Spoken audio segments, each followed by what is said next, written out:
Hi guys, I decided to try and get through my March favourites, my March catch up today.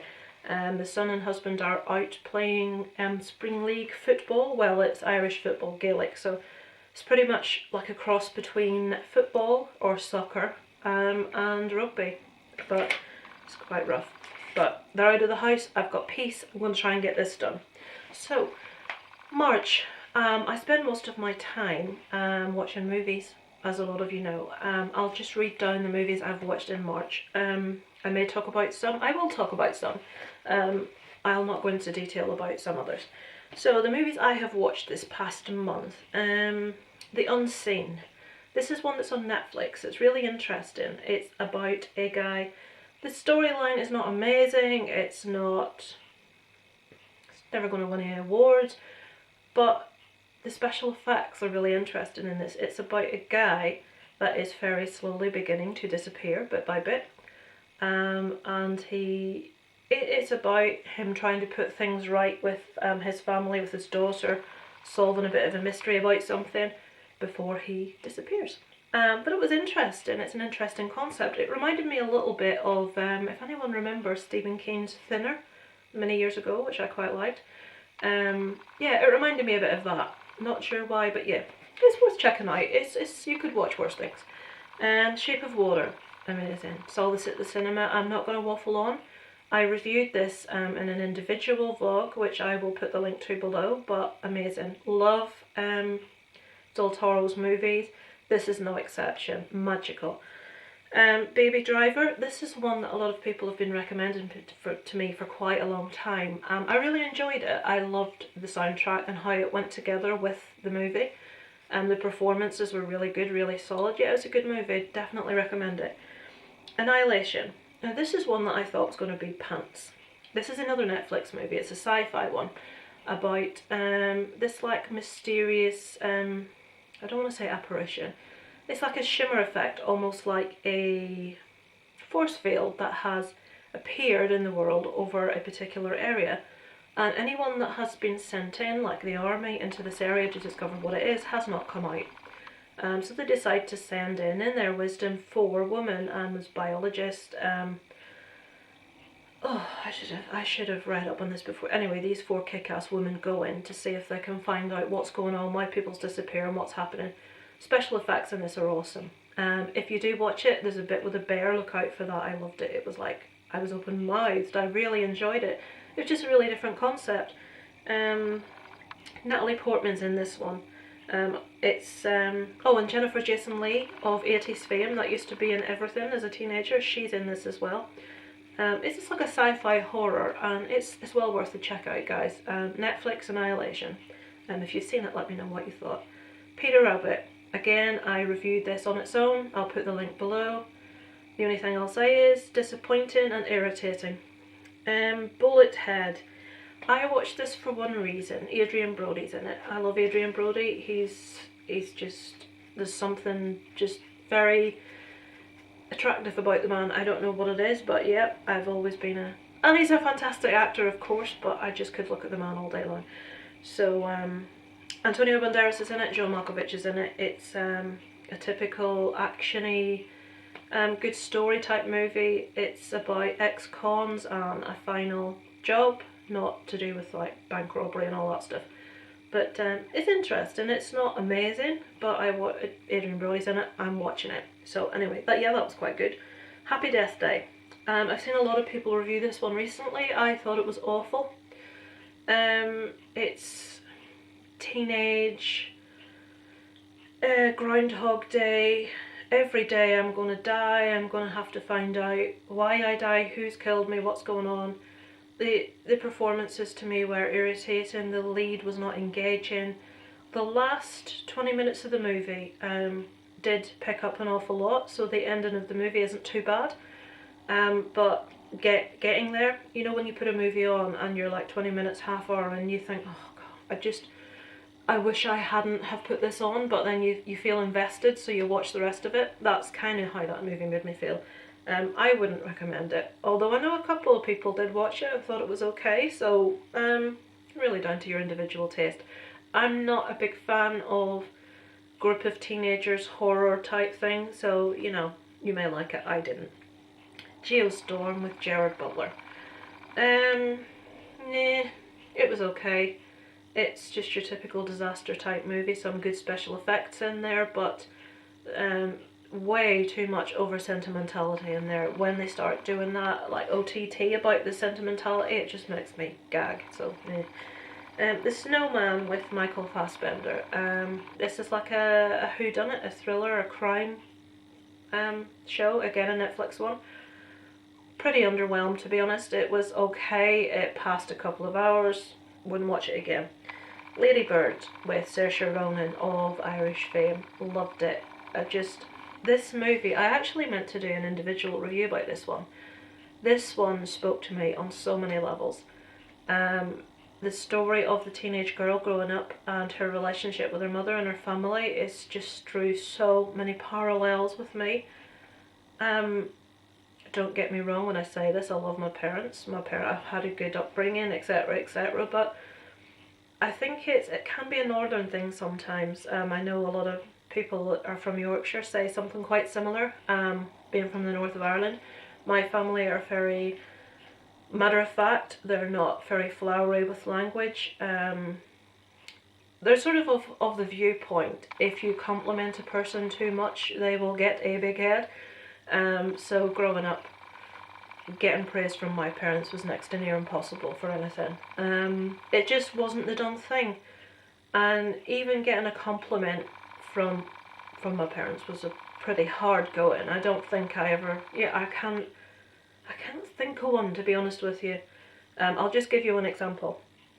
My dad seen a photograph of me in my husband's wallet one day and said, "Who's that in your wallet?" And my husband said, "It's Lisa." And he said, "That's not Lisa, her face isn't fat enough." Example. So that's kind of an example of, or one of my mum's friends came to visit one day and says, "Oh, Lisa was looking really nice today." And my mum said, "Ah, well, she had plenty of slap on." Thanks, mother. So there's a particular scene in this movie where Lady Bird is trying a dress on for prom and comes out and desperately wants her mother's approval and wants her mother to say something nice, and her mother just can't. It's not that her mother's a horrible person, her mother loves her deeply. The same with my folks. You know, I've always been loved, I've always known I was loved, but there's that real barrier with a compliment or even being tactile or showing love. It's always been an issue within my family. Hope that makes sense. Hope I haven't made my parents sound awful, because they're not by any stretch of the imagination, but it's just that barrier. It's that need as a teenage girl, that real need for affirmation, that real need for knowing that you're good enough, that you're worth enough, that you can achieve, that anything, the world's your oyster, you can achieve any goal. Lady Bird did not have that encouragement, she didn't have that support, they didn't have the belief in her that they should have had. And it was like watching my life, honestly. The last portion of my teens, it spoke to me on a really deep level, and it made me cry. It really got to me as a movie. It's really worth watching. I would recommend it to any woman. I would recommend it to guys with more than the depth of a puddle. A lot of guys that like watching horror and thriller and action won't like it. So if you like a story, if you have a bit of emotional depth about you, yeah, I definitely recommend it. Slumber.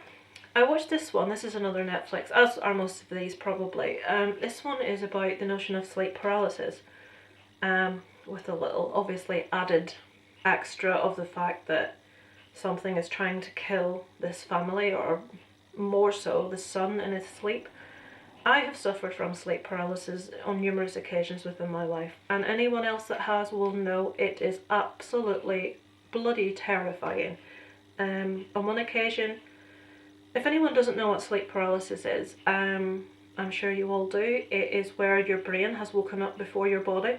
So you're fully aware of your surroundings, but you can't physically move. Your body is actually paralysed. And you will confuse what you've just been dreaming about with what's actually happening in reality. So for me, I was dreaming that someone was choking me, and I as far as I was concerned, was fully awake, and I could feel the sensation of being choked, and I couldn't breathe, and I couldn't move, and I couldn't push anything away. That went on for about 30 seconds. It was absolutely bloody terrifying. And it came back okay. I was convinced my house was possessed and I had a poltergeist and all sorts of crap, to be honest with you. I had another one where the pressure on the chest, I felt like someone was sitting on me and holding me down onto the bed. But it's a scientific thing, it's a biological thing called sleep paralysis, where one thing wakes up before the other and you cannot affect your own movement. It's scary stuff, guys. So anyway, that movie was about that. It was a bit pants. I wouldn't watch it again, I wouldn't recommend it. Keep watching. This is a home invasion movie. I feel kind of torn about this. The movie is full of, why she done that, why she ran there, oh look she's fallen over again, why don't you run up the stairs, that's always the best thing to do, isn't it? But the ending of this kind of saved it for me. I liked how it ended.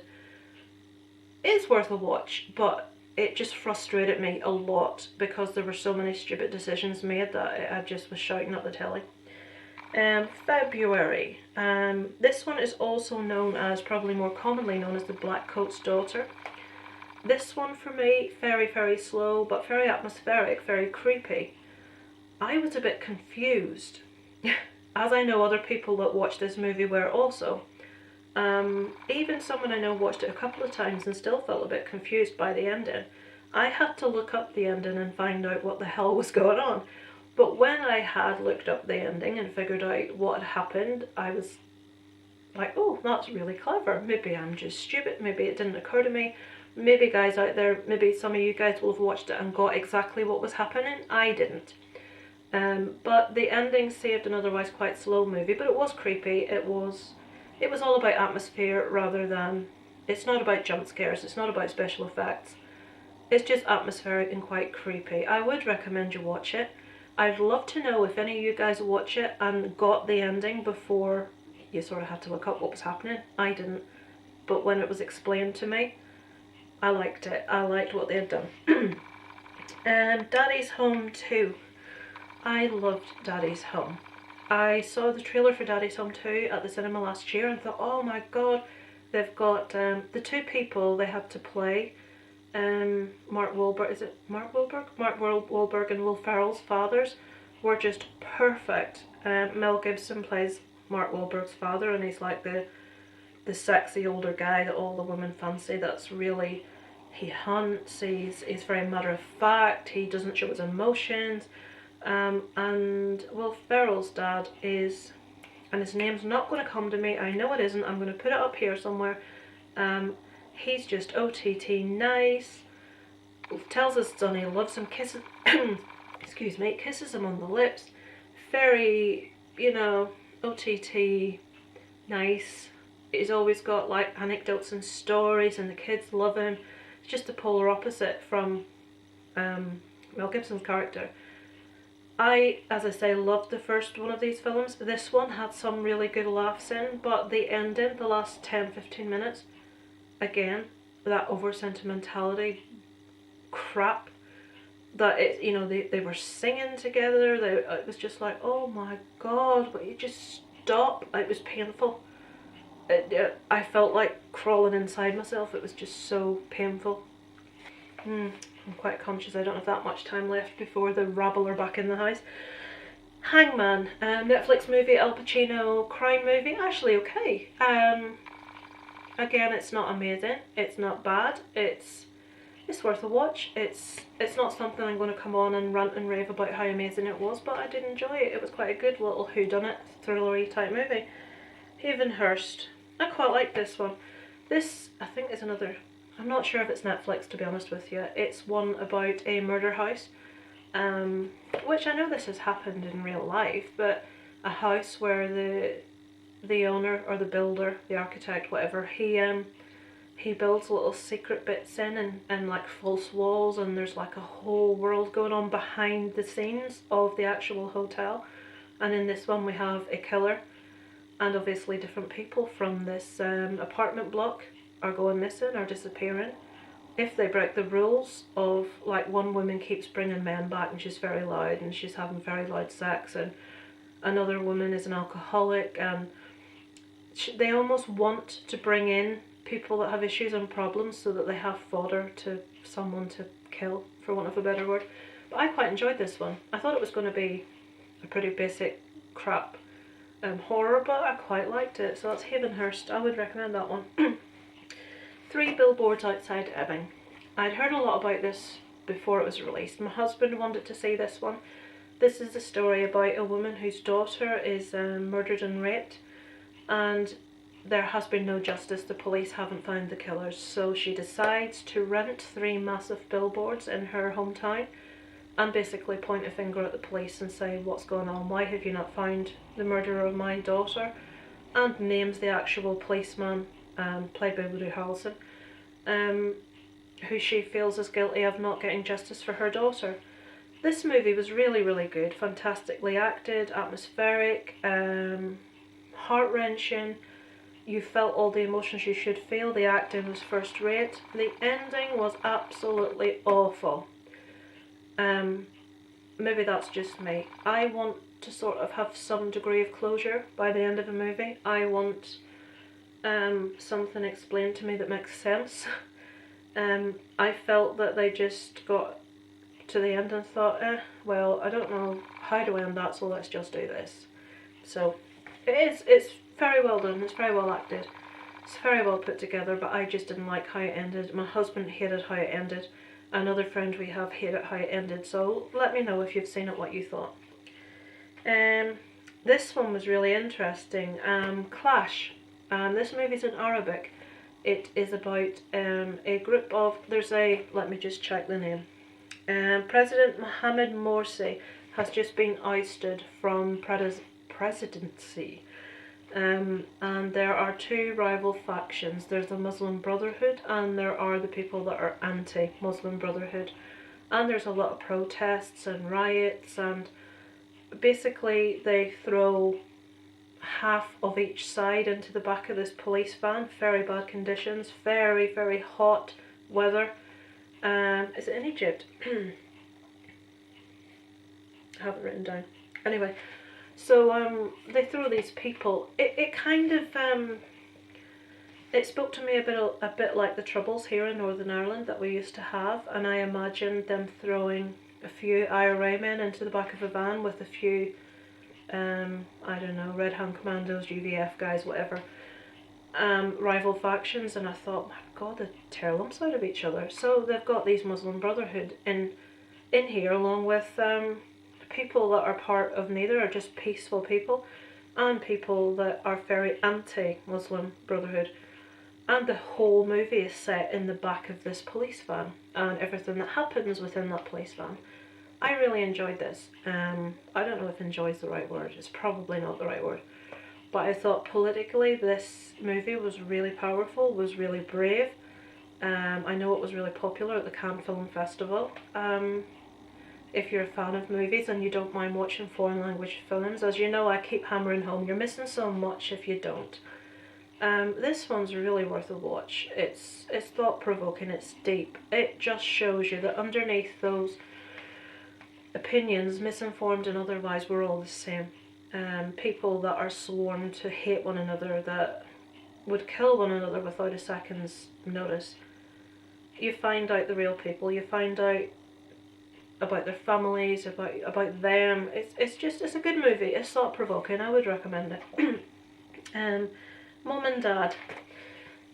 I really like this. Apart from the fact that halfway through was the night that I got really sick and vomited for Ireland everywhere, it was not good. I saw a review of this on another Random Horrors channel. He wasn't very nonplussed about it. I liked it. It's got Nicolas Cage and Selma Blair, and they play parents of 2 children, and basically, for want of a better word, I have said before I do not like comedy horror. I like this. This is comedy horror. And all the parents, instead of having that love to nurture and protect their child, they have the opposite. Every parent wants to murder their own children. They're not interested in anyone else's kids, they just want to murder their own children. Nicolas Cage in this is manic. He he is hilarious. There's a scene where he trips on his son's toy car in the kitchen and stumbles around the place, and I near weed laughing at it. It was so funny. You need to leave the house, you and Dad. Your motherfucking mother should open the door. Motherfuckers, you're going to open this motherfucking door. I like Nicolas Cage. I know a lot of people don't. I think you're either in the camp where you like him or the camp where you don't. He's done a lot of movies that are terrible. I'm not going to say he hasn't, but I really like Nicolas Cage as an actor. He was so funny in this. He just cracked me up. I would recommend this one. I know a lot of people will watch it and say, what is this crap that you've recommended to me? But I really liked it. I went back for a second watch because I was so ill the first night it was on. It's just like, oh, so I went back and watched it again, and I did really like it. Home Again, Reese Witherspoon. Netflix, pretty run-of-the-mill, sweet, sappy, romantic, blah, blah, blah, woman of a certain age. Won't watch it again. Not great. Only the Brave. Right, this one is set in Arizona and follows the Granite Mountain hotshots. This is a true story. They're firefighters. And they come up against, you know, all the forest fires, the really dangerous forest fires where they have to like clear areas and like put like a, you probably know what I mean, where they have to put a line so when the fire reaches this particular line that they have artificially created that the fire stops.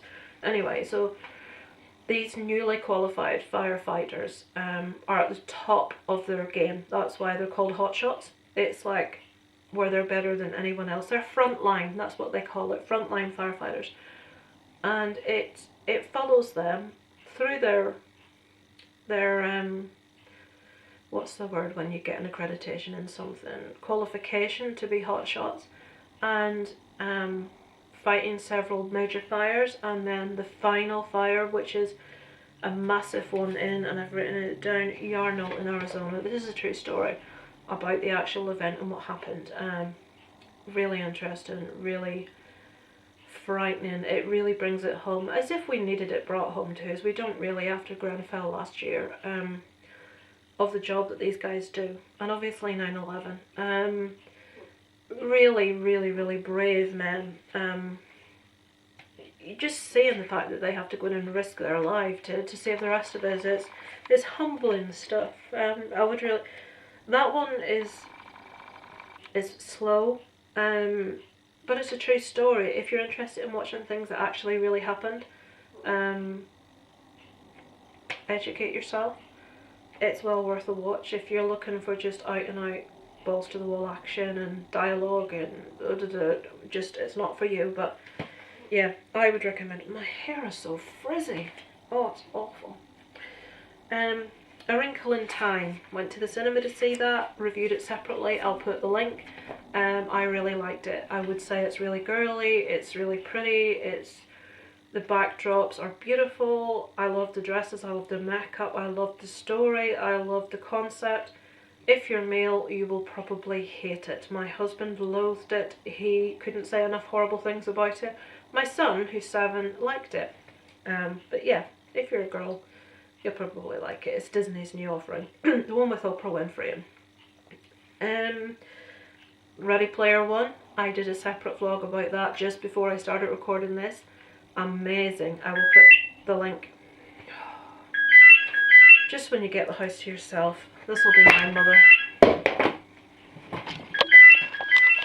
See, when you get the house to yourself and you try and squeeze these things in before noise appears again. I was a bad daughter, I didn't answer it. I will phone her back when I finish doing this, because she'll start waffling and then Isaac and my husband will be back before we know it. So yeah, Ready Player One. Did a separate vlog on this. Amazing, fantastic, love letter to the gaming industry. Nostalgic, loads of references to movies, to games, right back to the 80s, 90s. Don't want to give away too much, so I'm not going to say what the references are. But yeah, amazing. Excuse me, pardon me, I've got hiccups now. So go over and watch the other review if you're interested in this movie, and I'll tell you a bit more about what it's about. Ingrid Goes West. That's one of those movies that I put on and within 20 minutes wished I hadn't put it on and thought, well, I don't have enough time to watch another one now, so I may as well watch to the end, and it'll appeal to teenage girls.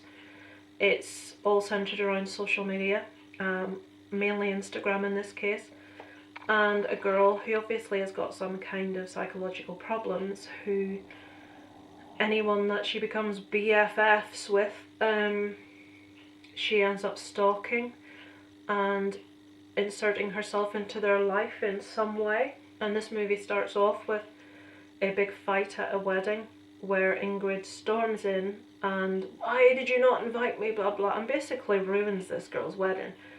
So it's like a clue when the movie starts that she's unhinged and she's a stalker, like single white female sort of thing. But no, you know, it's like not Single White Female was cool, was a good movie. This is just crap. So the whole story centres around Ingrid seeing this girl online, wants to be her friend, basically moves across America to live near to this woman, and it's about everything that happens, everything that ensues, and it was pretty pants as far as I'm concerned. I know a lot of young girls will like it because of the social media references. I suppose it's like, it's a reflection of our time and just what social media has done to us, and this is rather ironic with me putting this on YouTube, being a social media platform as such. I think that's all the movies I've watched so far this month. Yeah, that's it. We're on the last day of March today. As I record this, this is the 30 days. This is the 31st of... I have to keep doing 30 days, half September, April, June and November to tell me if that's 30 or 31 days. So yeah, this is the last day of March today, so I thought I'd get this out of the way. TV this month, I have watched, I've been watching Portrait Artist of the Year on Sky Arts, which I've really enjoyed. It's sorcery, how those people do those things, but something my husband and me jokingly always say when we watch it, it's always the person with the worst painting that tends to win. You'll see something and it's like, I don't know, it's almost like the art critics want to pick something that's the rest of you mere mortals couldn't possibly understand, blah blah blah blah, and you're looking at it thinking, but look at this one, why have you not picked this, what have you picked that? It's like they want to be condescending, and there's a word I'm looking for, like art snobs about the whole thing. And I love watching the people paint the paintings, I love looking at the finished results, but I rarely agree with who they choose. The people that are, famous people come in every week to be painted, and those people that are painted, generally, those famous people always do pick the best one.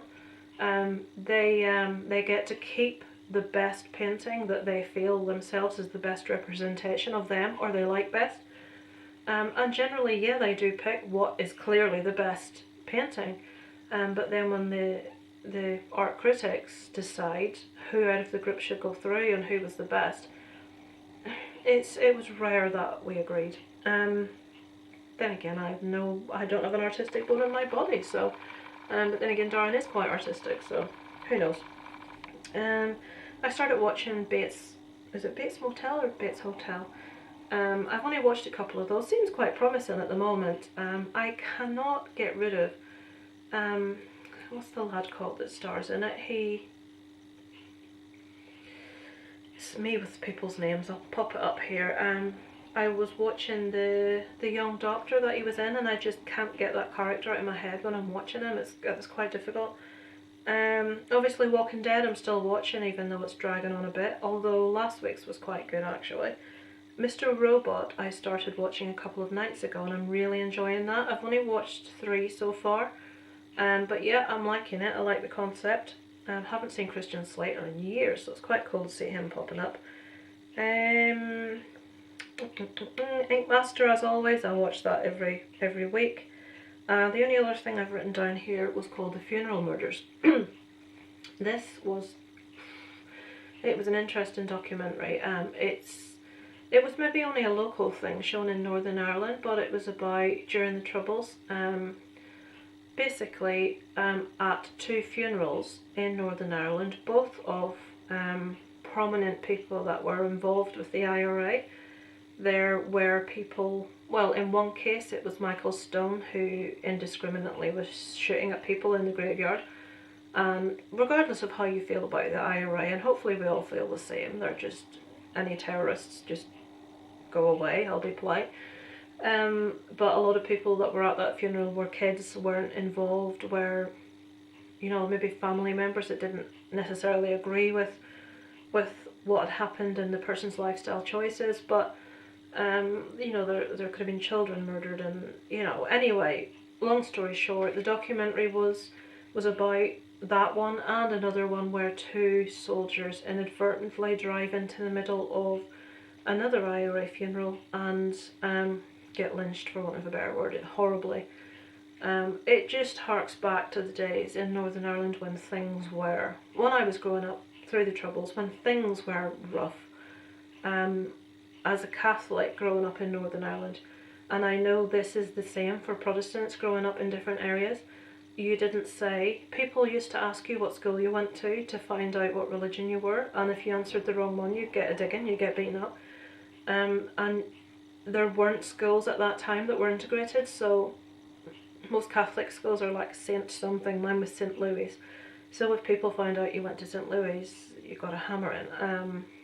Or like someone shouted at me, "Oh, you Fenian, this, that and the other," when I was like 7, and I had to go home and ask my mum what a Fenian was. I didn't know.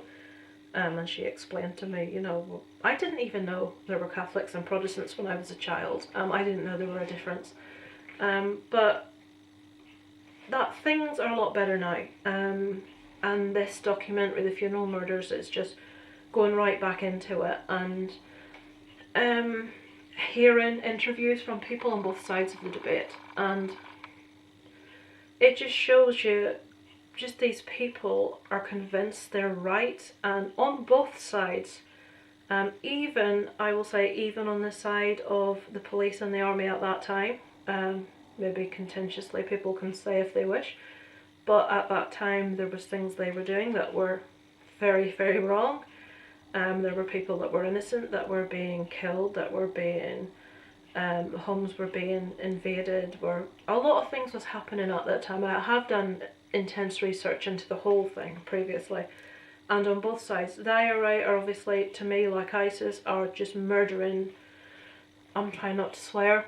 I have no time for them. I'm not a sympathiser. I don't sympathise with any of that, but at the same time, people outside of Northern Ireland don't seem to realise that there's another side of things. There's the Red Hand Commandos, there's the UVF, there are a lot of Protestant paramilitary organisations out there, and I have time for none of them. I have no time for flag waving, I have no time for murals of any side, I have no time for making a difference between two people because one's a Catholic and one's a Protestant. I'm glad that things have moved on a lot from that. When I lived in England for 10 years, there was never any, it's never a discussion. People don't care what religion you were born. It's of no interest, and you know, thankfully where I live now, it's in the country, it's a nice little small village, so again, we don't have any of that here. But in major towns and cities, and you see like the graffiti everywhere depending on what area you're in, and you just wish that people of your country would just pull their finger out and wise up and grow up and move past it. And this documentary was a real reminder for me of those times. I could do an entire long vlog on this subject about growing up and different things and different experiences. If you're interested, I will.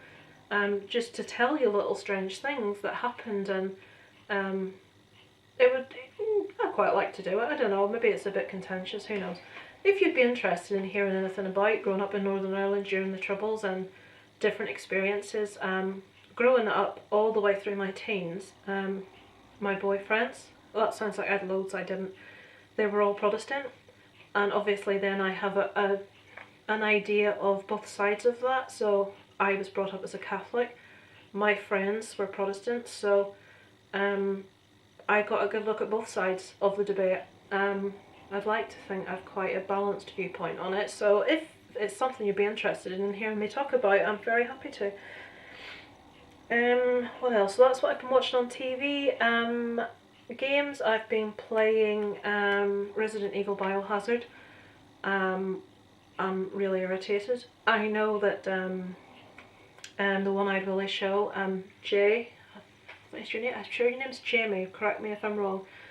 He's recently been playing this game, and when I'm finished this, I'm going back to watch his streaming footage that he put up on YouTube.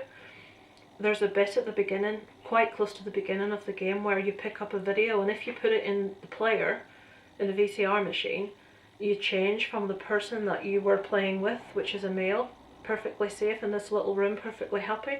You switch to the woman that you're watching on the video, who is being chased by this older woman, and you have to try and avoid her and hide, and if she finds you, you're dead. You can't shoot her, you can't do anything, you just have to keep hiding. And last night I was tearing my hair out. I got killed, like, I lost count of the amount of times this woman found me. So I'm watching One Eyed Willie's show today, and he's doing it. I'm going, oh God. One half of me's going, don't put the video in, don't put the video in, don't put the video in. The other half of me's going, put the video in so I can see what you do, to see if you get past this woman. So I'm going to go back. He did put the video in. I had mixed feelings, Jamie. I wanted you to do it so I could see what you did. I didn't want you to do it because I knew you'd be stuck like I was. So I left it as he'd been killed 3 or 4 times. My son got creeped out, so I had to switch it off. Even though there's nothing creepy in that particular section, it's just a woman chasing you. So I'm going to go back and see if Jamie made it out and get a tip so I can go back to it later. I also bought Telltale's version of The Walking Dead this month. I've only played a tiny little bit of that. Again, can't play it in front of my son. The language is absolutely atrocious. I don't mean a few swears here and there. I mean every sentence is littered with F-bombs, Bs, you name it. So it's a bit much. So it's kind of hard to get to play these games when you've got a kid in the house who won't play in his bedroom on his own, even though it's the biggest room in the house and it's filled with bloody toys. He has to be in front of us in the living room making racket at all times. So it's difficult to get the time to play games now. So those two, I'm going to be going back to that one. I may even live stream the Resident Evil at some stage, but I want the headphones and mouth thing, you know what I mean, microphone, because I've watched other people play Horror Gamer. I've watched him play some, and I will link to all these channels below. So One Eyed Willie, Horror Gamer, the other vlogs that I mentioned earlier about movies. What was I saying? Yeah, so I watched Horror Gamers, and you can hear him react to things that he's discovering. I'm sure though if I do this, I'll have to put a warning on it about language, because mine is not pretty when I'm playing computer games. So yeah, I quite want to do that because I find it really funny listening to people react to situations in games. So before I do it, I probably will get a setup. Never thought I'd be doing all of this at this age. I should be wising up at this stage, shouldn't I? Like, maturing. I think that's it for March. The only other thing that I've written down, things that stand out about March that happened, unfortunately we lost 3. These people may not be known, well obviously one will, but in America 2 of them are British. We lost Stephen Hawking, obviously the world will know, it's a big loss to science, to the world. You sort of felt the guy was invincible. It was like Christopher Reeve, I suppose. I always had in my mind that if anyone was going to walk again, it was going to be Superman. And I was really saddened when he lost his fight. And Stephen Hawking has succumbed also now, and it's sad. You almost see them as like super beings, don't you? Also, very sad for me because I've loved him since I was a child. One people in America won't really know Jim Bowen. British comedian, host of a programme called Bullseye that I loved as a child, still watch. My husband's addicted, he watches reruns on Challenge TV all the time. I love Jim Bowen. He's just cheesy, he's cheeky, he's just synonymous with family entertainment, and I just always had the wish that he'd present Bullseye again.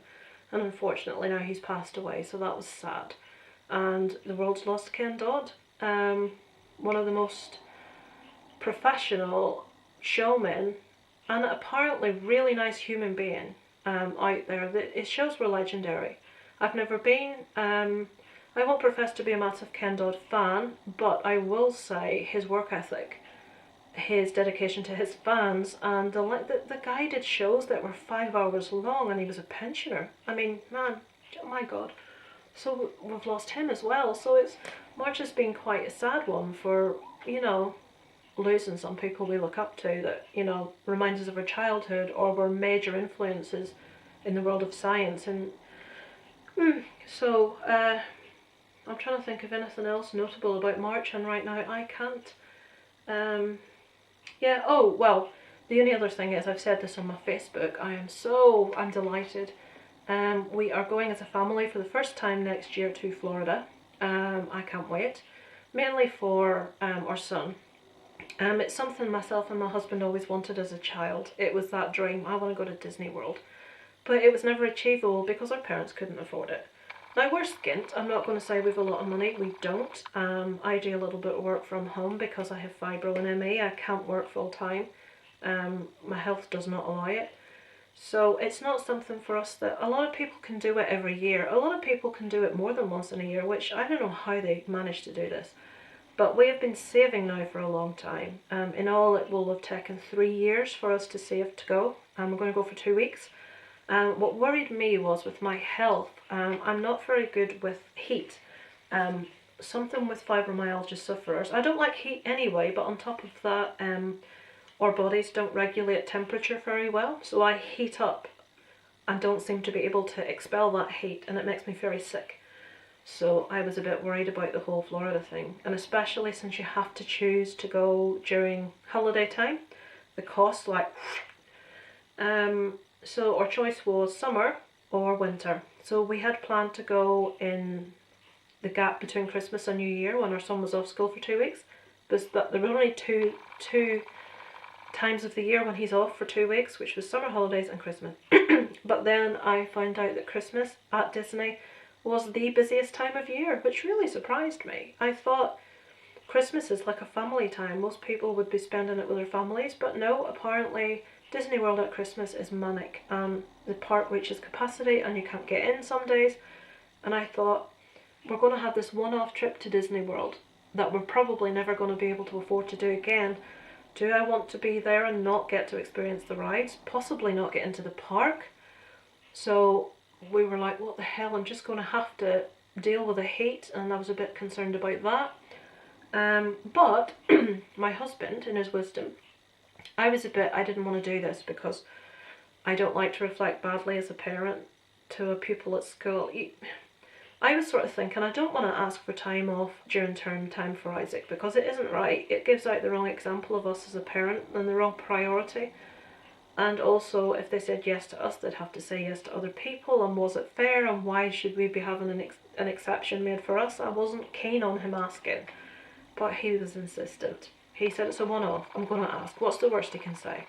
So we went over to speak to Isaac's headmaster at school, and he instantly was, oh my goodness, that will be fantastic for Isaac. Don't worry about it, that's not a problem, you go ahead.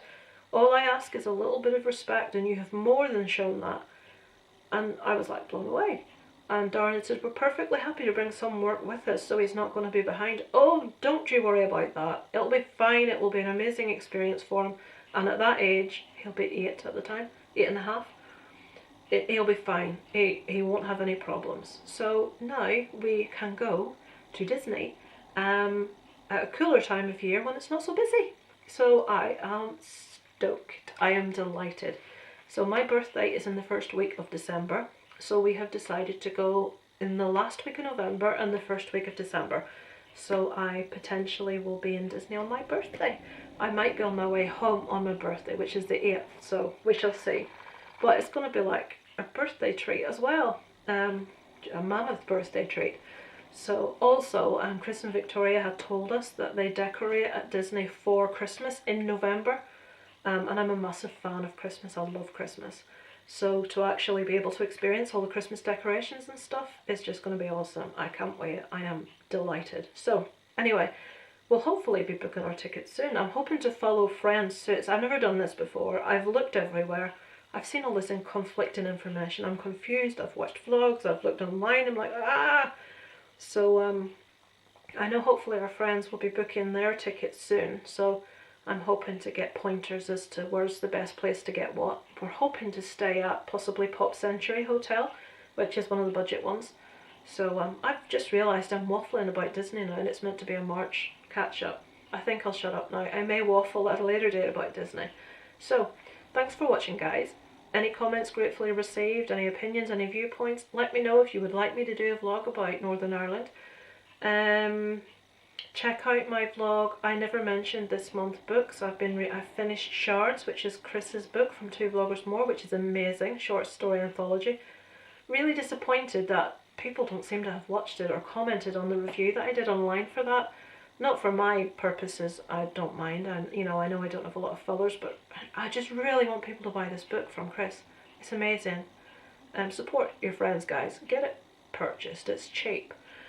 I know he supports his mates and plugs them all the time, so yeah, a bit of reciprocation, guys.